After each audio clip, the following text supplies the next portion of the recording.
ఒక విషయాన్ని పదే పదే పదే ఒక 10-20 సార్లు చూపించారు అనుకోండి, మీకు తెలియకుండా ఆటోమేటిక్గా దాని సైడ్ మీరు ఇంట్రెస్ట్ చూపిస్తారు.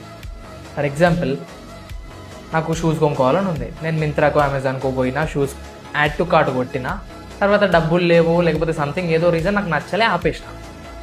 ఆ తర్వాత నుంచి నాకు ఇన్స్టాగ్రామ్ చూసినా, యూట్యూబ్ చూసినా, ఏడ చూసినా సరే షూస్ యాడ్స్ వస్తున్నాయి. మార్నింగ్ లేస్తున్నా, తింటున్నా, తినేటప్పుడు షూ యాడే. వాష్రూమ్ పోతా, వాష్రూమ్లో షూ యాడే. పడుకునేటప్పుడు షూ యాడే. ఏడ చూసినా షూ యాడ్ ఒక 20-30 సార్లు చూసేసరికి నాకు లోపల ఎక్కడ ఒక ఇంటెన్షన్ ఉంది కదా, ఇంట్రెస్ట్ అయితే షూ కొనాలి అని. ఆ ఇంట్రెస్ట్ని అది ట్రిగ్గర్ చేసి నాతోటి ఆ షూ కొనిపిస్తుంది. నేను కొన్నా, ఆల్మోస్ట్ షూస్ కొన్నా, బుక్స్ కొన్నా, షర్ట్స్, ప్యాంట్స్, ఆల్మోస్ట్ అట్లా యాడ్స్ చూసి కూడా కొన్నా. So that is psychology in marketing.